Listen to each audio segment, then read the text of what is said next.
Olá, galera, tudo bom?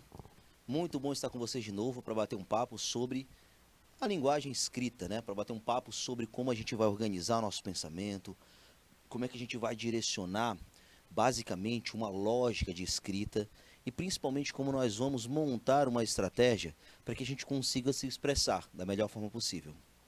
E nós vamos trabalhar, gente, agora, vamos continuar trabalhando, na verdade, uma maneira muito especial que é uma maneira de dar expressividade para a sua linguagem, certo? Então nós não estamos falando de qualquer tipo de texto. Nós não estamos falando necessariamente nem de um texto produzido exclusivamente para que você transmita somente sua ideia. Nosso papo sobre linguagens de hoje, ele vai necessariamente trabalhar com um princípio de montagem de uma maneira especial de se dizer alguma coisa. Então nós vamos falar basicamente de um direcionamento para como você consegue trazer a sua expressividade de uma maneira especial. Diria mais, de maneira literária. Como assim, professor? Veja bem, você tem dois tipos de sentidos, dois tipos de maneiras de expressar-se. Uma maneira é a maneira denotativa. Ela é trabalhada principalmente quando você quer ser claro com as coisas. Quando a sua intenção é necessariamente informar alguém de algo, você evidentemente vai trabalhar com uma linguagem denotativa, certo? Que é utilizando-se exatamente dos sentidos que as palavras têm lá no dicionário. Por quê? Porque nesse momento a sua intenção é bem clara. Você quer transmitir uma informação. Para que eu transmita uma informação, eu preciso de clareza. Para que eu tenha clareza, eu vou, claro, utilizar-me dos recursos que eu tenho, que é falar exatamente o que eu quero que o leitor entenda. Escrever necessariamente o que eu quero que o leitor entenda. Então, esse é o princípio da denotação, utilizada muito em textos dissertativos, usado em reportagens de jornais, usado em notícias, usado em teses de teses acadêmicas, em trabalhos científicos, porque todos esses textos eles têm como princípio a transmissão de uma mensagem. Por outro lado, você tem o outro sentido, que é o sentido conotativo. O sentido conotativo, ele é um sentido que ele não tem a intenção de ser compreendido logo de cara. A intenção dele é mais que isso. A intenção dele é ser expressivo, ser artístico.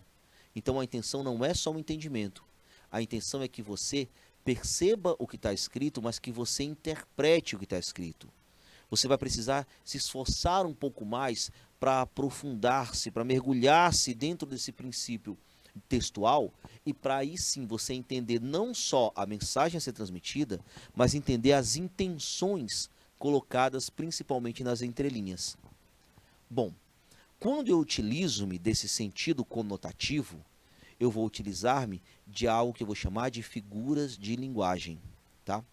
Figuras de linguagem é quando você utiliza um sentido que não é o real das palavras. Quando você vai sentir o famoso sentido figurado. Então, essa é a nossa intenção, porque eu já não quero mais apenas tratar de algo de maneira clara, precisa e direta. Agora, nesse momento, eu quero ser especial, ser artístico, transmitir algo de maneira expressiva. Daí eu vou utilizar-me do que eu vou chamar de figuras de linguagem, tá? Então, esse é o nosso assunto de hoje. Professor, por que eu preciso estudar figuras de linguagem? Porque eu preciso necessariamente entender isso, principalmente para eu entender textos literários. E a literatura vai ser cobrada de ti. E é claro que eu entendendo a lógica, a intenção de cada texto e os recursos utilizados por este texto para que atinja esse objetivo, cada vez mais eu vou compreender melhor o que está escrito em cada um dos textos, cada vez mais eu vou poder especificar melhor o que eu quero dizer com as coisas. Então, é a partir desse princípio, dessa ideia, que nós vamos estudar figuras de linguagem. É muito difícil você decorar todas, são muitas figuras. E você nem precisa decorar todas. Mas se você entender por que elas são utilizadas, como elas são utilizadas, e você conseguir compreender, basicamente, a transmissão do pensamento que elas querem, você já vai ter meio caminho andado para conseguir, primeiro, escrever um texto artístico, literário, ou para que você compreenda, dentro das diversas mazelas que vão aparecer para ti, textos que não sejam textos tão claros, textos que sejam textos artísticos, como os textos literários das escolas. Então, hoje o nosso assunto é especialmente, pessoal, figuras de linguagem. Vou convidar vocês para virem aqui visualizar esse processo de figuras de linguagem que nós vamos analisar agora. Bom, pessoal, vocês vão analisar, a gente vai analisar basicamente dentro de, especificamente, um tipo de texto, tá? Que é os textos naturalistas. Professor, por que textos naturalistas? Galera, vamos lembrar que esse naturalismo aqui é uma escola literária, tá? Então você vai entender que o naturalismo é uma escola literária. Você já deve ter visto lá dentro da literatura esse tipo de texto aqui, tá? Então é claro que na escola literária você tem, se o texto é literário, ele é artístico. Se ele é artístico, você precisa necessariamente dar um direcionamento para as figuras de linguagem que nós vamos trabalhar aqui. E hoje, especificamente, nós vamos trabalhar com 3 figuras de linguagens. 3. Vamos trabalhar com a prosopopeia. Prosopopeia, antecipando um pouquinho, é quando você personifica um ser inanimado. Nós vamos trabalhar com o eufemismo, muito presente principalmente dentro dessas escolas aqui, viu? Naturalista, real naturalista, você vai ver muito eufemismo. E você vai com certeza ver muito dentro dessa daqui a ironia, certo? 3 figuras de linguagem, cada uma com uma intenção diferente, mas que elas fomentam esse princípio de direcionamento da construção do texto literário, tá? Basicamente em textos naturalistas e realistas.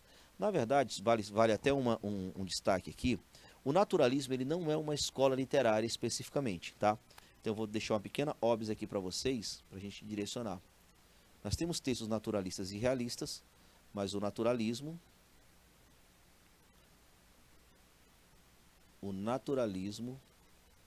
limita-se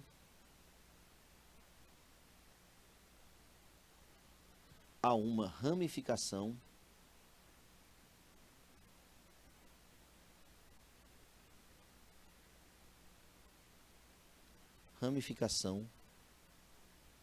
do realismo.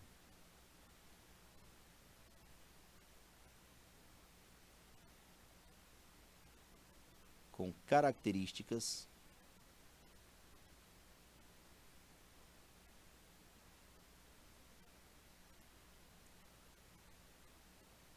mais radicais.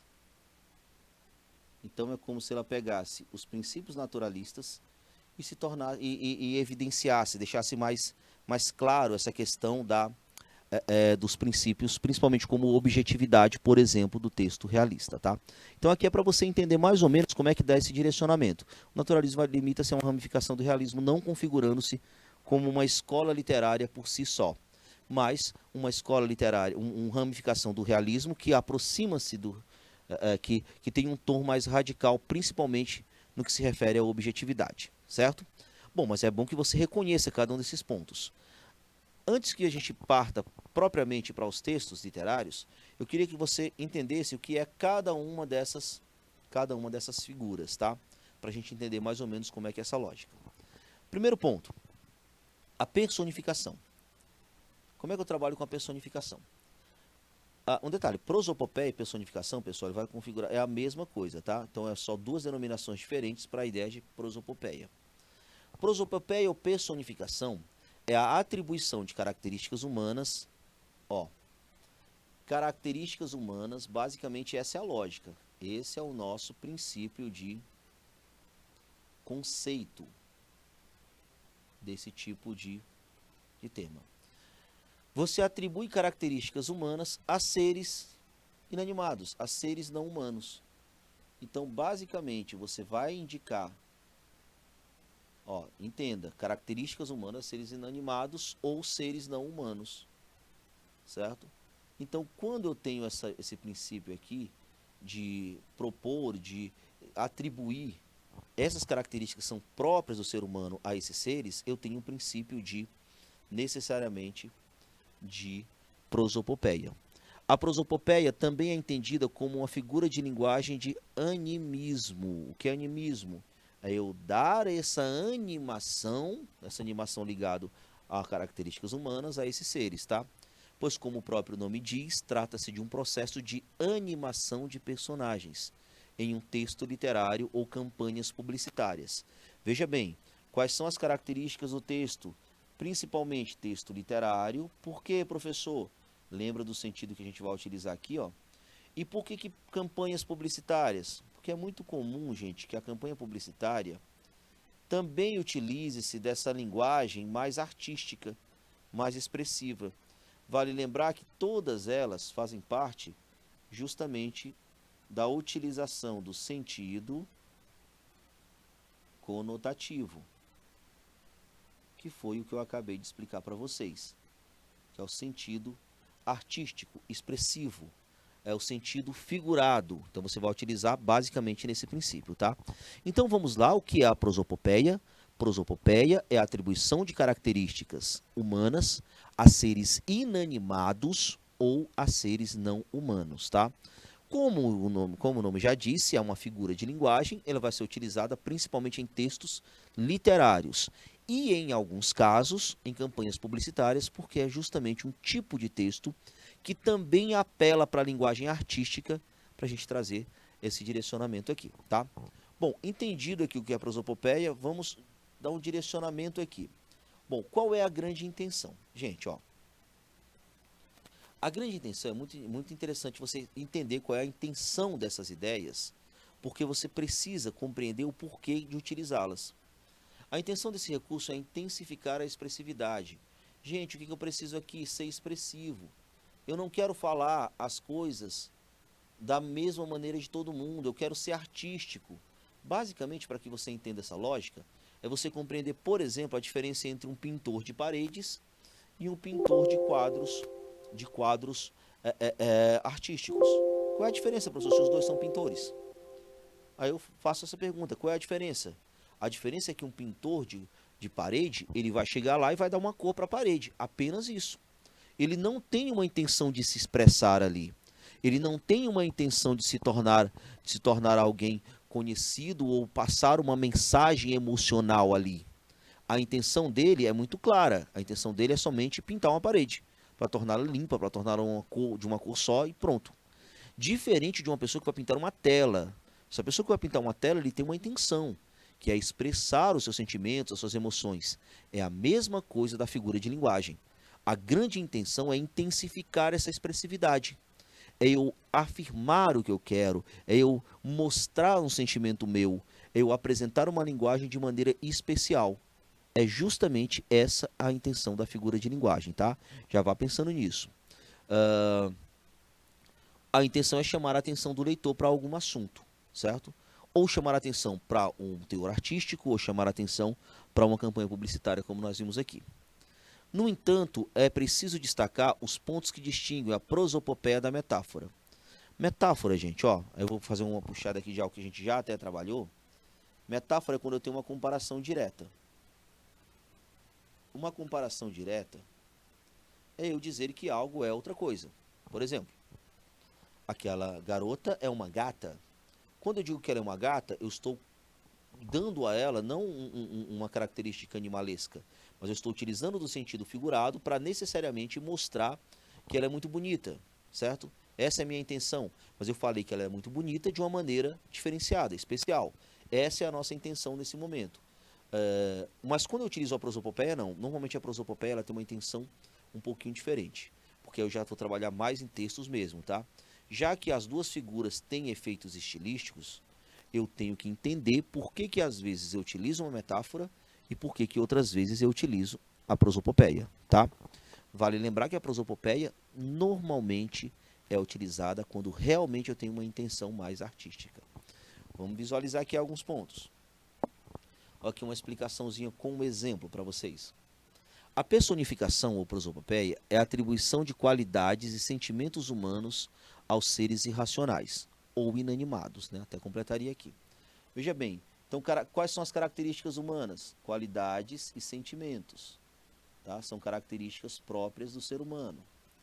alguns sentimentos, algumas qualidades são próprias do ser humano, certo? Bom, seres irracionais ou inanimados, não esqueça, porque quando eu falo, quando eu dou características humanas, por exemplo, a uma pedra não é só um ser irracional, uma pedra é um ser inanimado, mas quando eu dou características humanas a uma pedra, eu estou também passando por esse princípio de prosopopeia, ok? Vamos lá. Exemplo, o jardim olhava as crianças sem dizer nada. Avalie comigo. O jardim olhava. Gente, quem é que olha alguma coisa? É o ser humano. O jardim olhava as crianças, e principalmente, sem dizer nada. E ele podia dizer alguma coisa? Claro que não. Então, mas quando eu digo que ele não diz nada, eu estou dando a ele a possibilidade de falar. Portanto, eu tenho aí nesse momento um princípio de prosopopeia. Porque o jardim, o que é o jardim, professor? Eu posso dizer que jardim é um ser inanimado. Eu posso dizer que jardim é um ser inanimado, portanto, deixa eu fazer direitinho aqui, ficou estranho inanimado. O ser inanimado. E se ele é um ser inanimado, eu não poderia dar para ele uma característica de dizer algo, ou mesmo de olhar, sem que eu utilizasse uma prosopopeia. Então, isso daí, mas eu tenho uma intenção. Qual é a intenção? É ser expressivo, é ser figurado. Isso aqui é para marcar a expressividade. A expressividade, ok? Então, é essa expressividade que eu vou entregar aqui para o meu texto, beleza? Bom, vamos aqui. Outro exemplozinho aqui. Esse, como você pode perceber que isso aqui é muito poético, né? O jardim olhava as crianças sem dizer nada. É mais poético, é mais literário. Mas ela não precisa aparecer só assim, não. Ela pode aparecer em outros tipos de texto. Texto artístico, como os quadrinhos. O HQ também é algo que vai trazer muito essa questão das figuras de linguagem. Tá, o Chico Bento falando. Tá se olhando no espelho, Zé Lelé? Eu não. Ele que está olhando para mim. Veja bem. Ele que está olhando para mim. Quem é que está olhando para ele? O espelho. O que é o espelho? O espelho é um ser inanimado. Se eu tenho um ser inanimado aqui, é porque eu tenho a configuração de uma... Ó, ele está olhando para mim. Se ele está olhando para mim, eu estou dando características humanas a um ser inanimado. Características humanas a um ser inanimado, eu tenho uma prosopopeia. Características humanas a um ser inanimado. Tem uma prosopopeia, certo? A explicaçãozinha deixando claro aqui. A personificação é expressa na última parte do quadrinho, onde Zé Lelé afirma que o espelho está olhando para ele. Assim utilizou-se de características dos seres vivos, que é o olhar, em um ser inanimado, que é o espelho, certo? Então, por que ele quis dizer isso? É uma forma de expressividade, beleza? Então, aí eu tenho claramente a ideia do que é prosopopeia, ok? Vamos ver outro. Exemplos de prosopopeia, só para ficar claro para vocês. A bomba atômica é triste. Opa, tristeza. O que eu tenho aqui em tristeza? Tristeza eu tenho uma característica humana.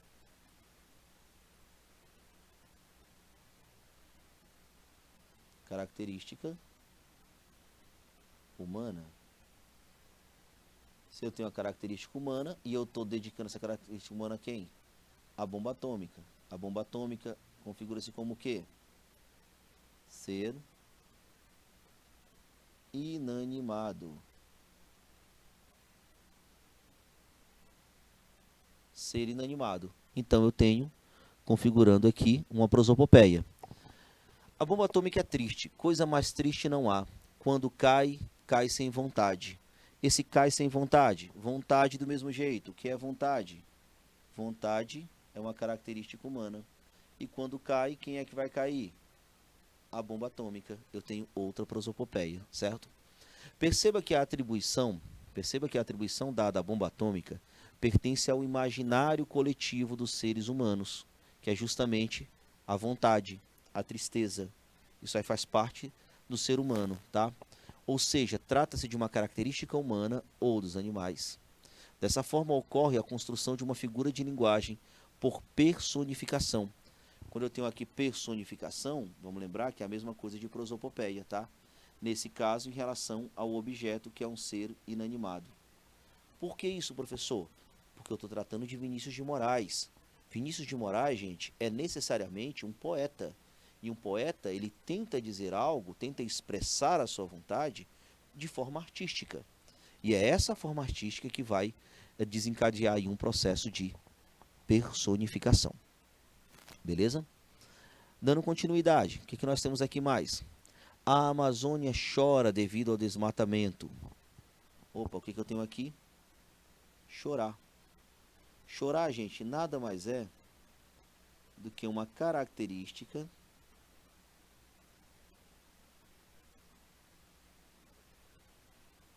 própria da humanidade.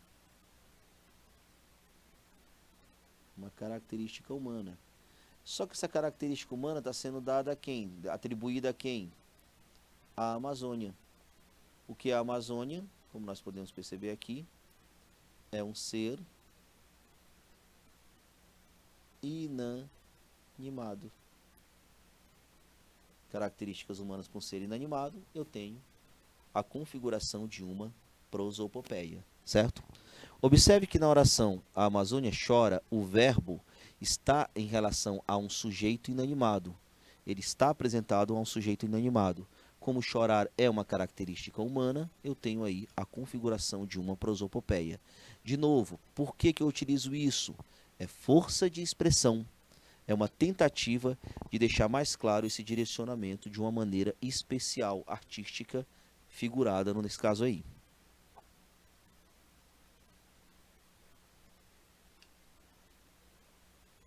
Entendendo essa parte, nós vamos seguindo. Aqui é outra prosopopeia também. Bem interessante essa prosopopeia, ó. O que eu tenho aqui? Eu tenho tomates, beleza? Só por que isso é um prosopopeia, já que eu não tenho palavra nenhuma? Veja bem, gente, se eu tenho tomates, tomates são necessariamente seres inanimados, tá? Tomates são necessariamente seres inanimados.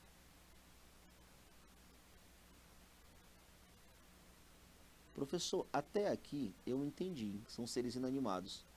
Eu não entendi por que isso é uma prosopopeia. Simples, ó. Quando eu dou características, olha essas características que tem aqui no tomate. Essa característica aqui que eu tenho aqui nele. São características de sentimento, de felicidade, de carinho. Essas características aqui, pessoal, são próprias do ser humano. Então, mesmo quando eu não tenho palavra nenhuma, mas eu atribuir aos tomates características humanas. Então, eu tenho um princípio de prosopopeia, ou personificação, certo? Porque as figuras, estou atribuindo a felicidade, o carinho, o amparo a esses tomates. Portanto, eu tenho necessariamente uma prosopopeia, mesmo que eu não tenha escrito nenhuma palavra, certo? Isso é um direcionamento interessante para essa montagem textual aqui. Bom, vamos para outra. Ironia. Talvez, gente, a ironia, já fico deixando marcando aqui rapidinho. A ironia talvez seja, vou colocar talvez porque isso é uma análise mais aprofundada. Talvez seja a principal figura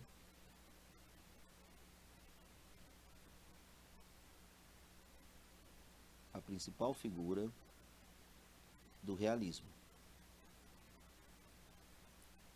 Vamos lembrar que nós temos em Machado de Assis a principal personalidade do realismo brasileiro. E Machado de Assis, gente, ele trabalha necessariamente como uma das suas principais características, vou até colocar aqui para vocês, ó. Machado de Assis é o principal expoente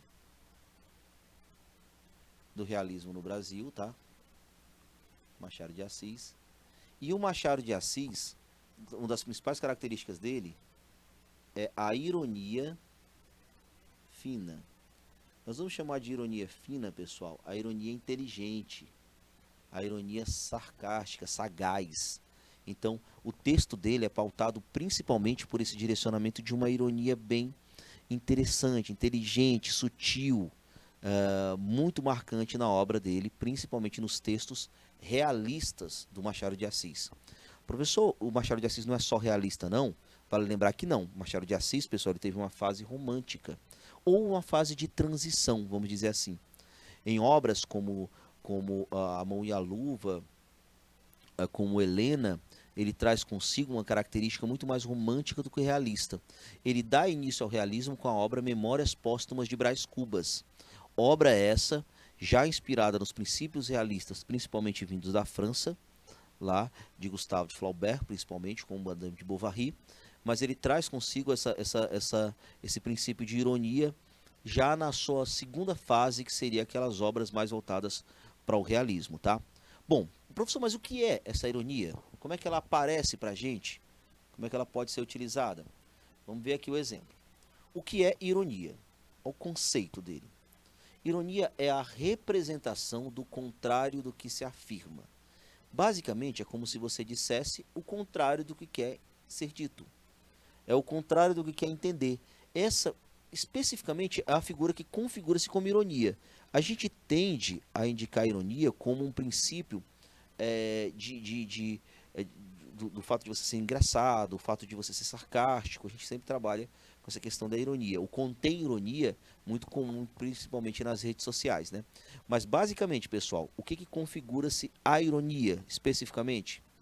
Ironia vai ser configurada por você dizer o contrário, aliás, você afirmar o contrário do que você realmente quer dizer, certo? Então, quando você tem essa afirmação, você tem necessariamente esse princípio de ironia. Olha só.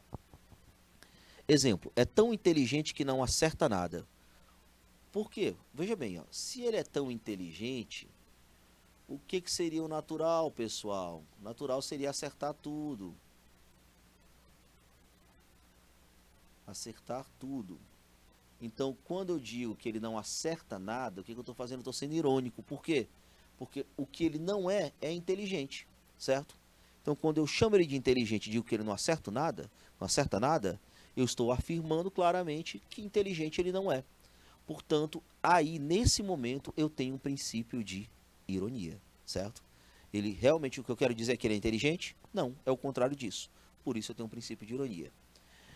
Quem foi o inteligente que usou meu notebook e não apagou tudo que estava gravado? Opa, aqui de novo. Quem foi o inteligente? Ora, se você fosse realmente inteligente e quisesse esconder algo, você não necessitaria, você apagaria tudo que estava gravado lá, tá? Aliás, não apagaria tudo que estava gravado. Bom, nota-se o uso da ironia, uma vez que o personagem está zangado com a pessoa que utilizou o termo inteligente de maneira irônica, né? Na verdade, a expressividade aí seria outra. Isso é ironia, beleza? Então, só para deixar claro para vocês. Professor, o que é ironia? Ironia é o momento em que eu falo o contrário do que eu quero dizer. E eu falo isso como? De uma maneira crítica, de uma maneira irônica, sarcástica. Esse é o caminho para que você compreenda o direcionamento sobre o que é necessariamente ironia. Certo? Bom, e a nossa outra figura de linguagem de hoje, gente, eufemismo é bem interessante. O eufemismo, ele também vai estar presente, claro, nas obras realistas e naturalistas, de uma maneira um pouco menos intensa que necessariamente a ironia, mas o eufemismo é bem interessante, porque o eufemismo ela é uma figura de linguagem do nosso dia a dia. Uma figura de linguagem que a gente utiliza muito, às vezes sem perceber, certo? Seja por educação, ou seja realmente por uma intenção artística. Mas o eufemismo, eu tenho certeza que você deve ter ouvido falar que uma palavra machuca muito mais que qualquer agressão física. Às vezes a ironia é utilizada justamente para não haver essa brutalidade do que se fala. Então, basicamente, você vai suavizar a sua fala. O eufemismo, e eu queria até, antes de falar de eufemismo, eu queria falar mais ou menos o que é o contrário dele. Ó, então, uma pequena óbvia aqui para você entender antes, para que você compreenda a diferença das duas, que às vezes elas são muito confundidas. Então, antes de falar de eufemismo, eu queria falar de hipérbole.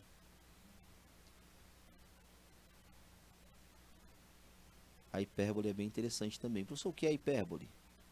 Hipérbole, pessoal, é quando eu uso do exagero, é o exagero intencional.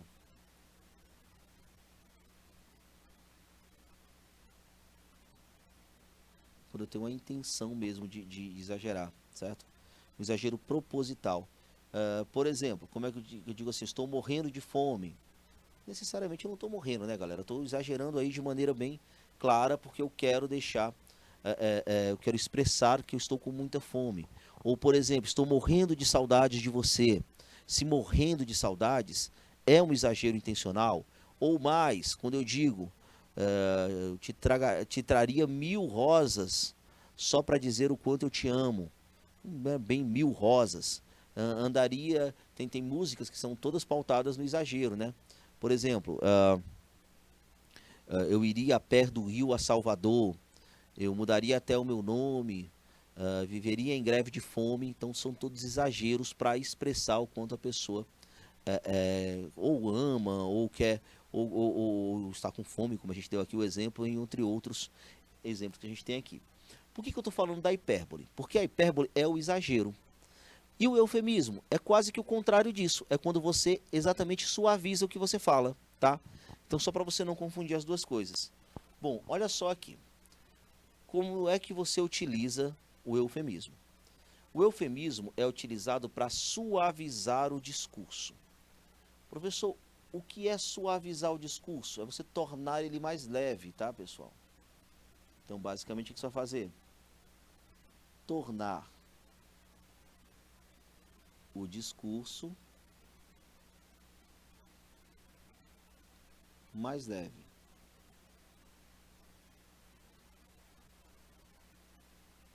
Tornar o discurso mais leve tem uma intenção, certo? Tem uma intenção. E como eu falei para você, está muito no nosso dia a dia. Às vezes acontece sim de estar muito na obra literária, num texto mais artístico, mas quase sempre também aparece dentro dessa perspectiva de suavizar o nosso cotidiano. Por exemplo, entregou a alma a Deus. Gente, quando eu digo assim, entregou a alma a Deus, eu não estou querendo dizer uma frase forte que é a pessoa morreu. A pessoa morreu. E o engraçado é que morte talvez seja o principal exemplo de eufemismo. Porque como morte é algo muito brutal, algo muito difícil para a gente normalmente tende a suavizar essa expressão. Então eu vou dizer, não que ele morreu, mas eu vou dizer que ele esticou as pernas, bateu as botas, subiu no telhado. Então esses passou dessa para uma melhor, entregou a alma a Deus, se tornou uma estrela.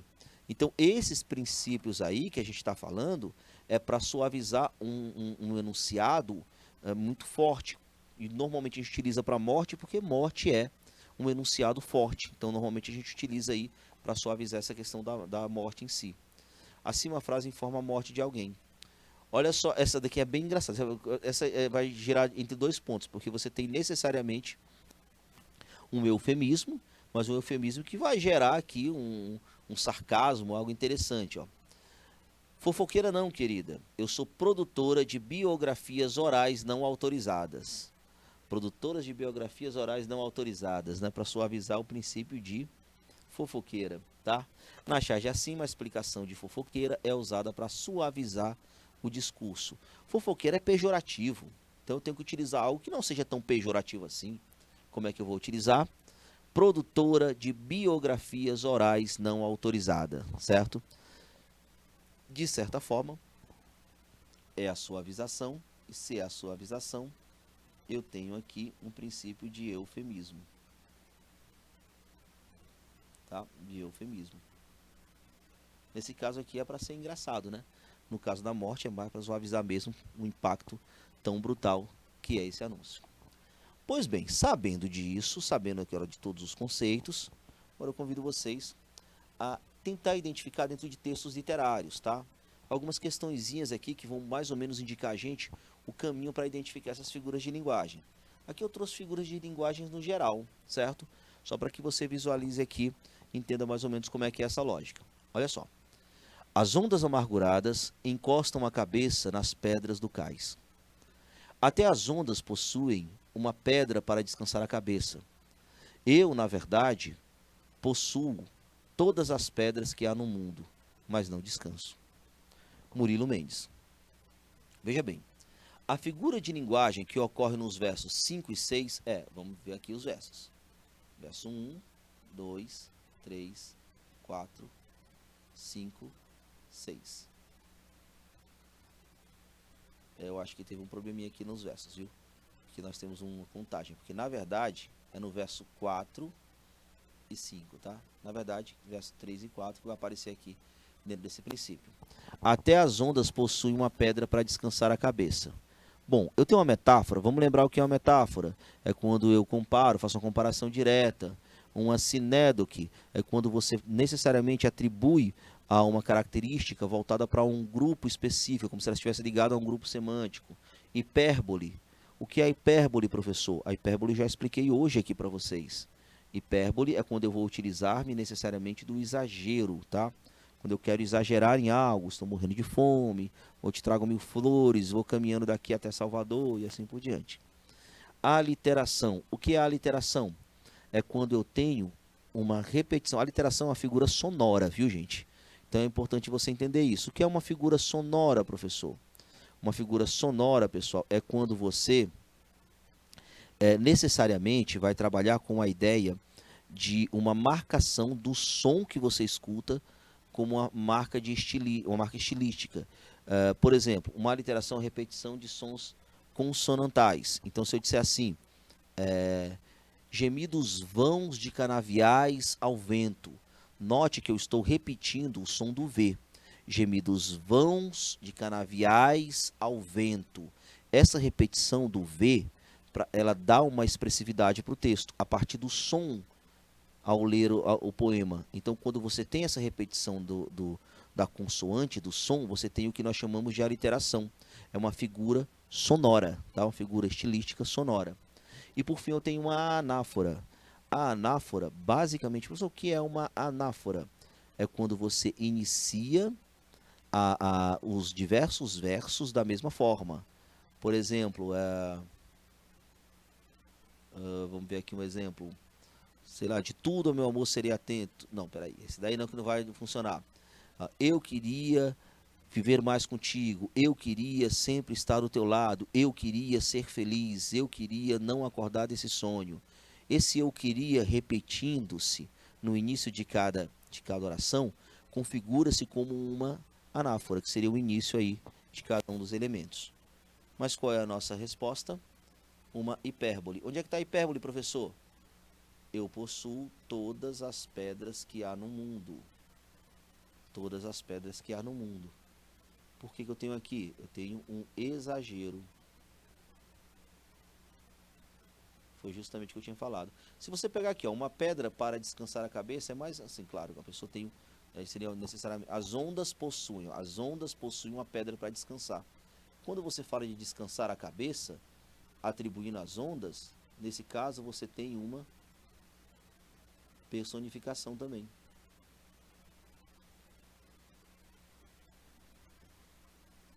Personificação. Que não foi nossa resposta, mas vale aqui o anúncio. Eu tenho uma personificação, certo? As ondas possuem uma pedra para descansar a cabeça. As ondas descansando atribuem uma característica humana a um ser inanimado, portanto eu tenho aí uma prosopopeia ou personificação. Beleza? Vamos ver o outro aqui. Indique a figura de linguagem no fragmento a seguir. Moça linda, bem tratada, 3 séculos de família, burra como uma porta, um amor. Mário de Andrade. Qual é a figura de linguagem que nós temos aqui? Veja bem, se você analisar, moça linda, bem tratada, 3 séculos de família, burra como uma porta. Para começar, burra como uma porta. Então é tudo que eu tenho, o pensamento que eu tenho dela. Burra como uma porta. Só que no final, como é que eu coloco aqui? Um amor. Então o que é um amor? É o contrário do que eu penso. O contrário do que se pensa. Quando você tem o contrário do que se pensa, o que que você tem? Uma clara direcionamento de ironia, tá? Eu tenho aí uma ironia. Por quê? Um amor, é claro que ela é tudo menos um amor, certo? Então aí eu tenho um princípio direcionado dessa questão da ironia. Agora, tem um teor sarcástico? Tem. Eu quero aí fazer uma crítica para começar, tá? E a ironia, vale destacar que a ironia, pessoal, é muito utilizada quando eu vou criticar, tá? Serve como uma crítica. E aparece, de certa forma, o sarcasmo dentro desse princípio aí. Beleza?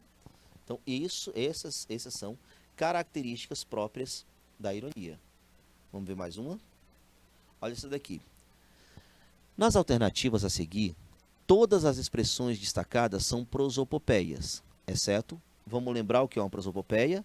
É a personificação. Então, eu preciso ter sempre a atribuição de características humanas a seres inanimados.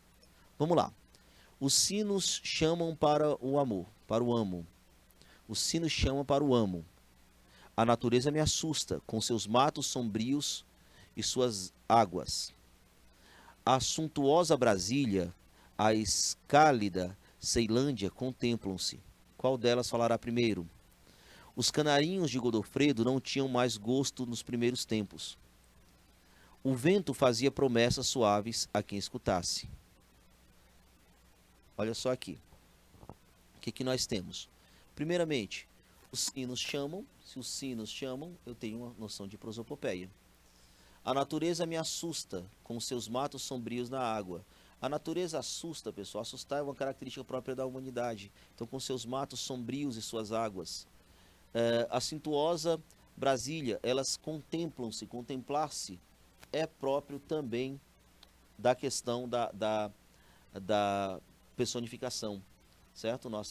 Onde é que nós não temos? Os canarinhos de Godofredo não tinham mais gosto nos primeiros tempos. Se não tinham mais gosto, pode representar várias outras coisas, não necessariamente uma característica humana. E o vento fazia promessas, o vento fazer promessa também é uma característica humana, ok?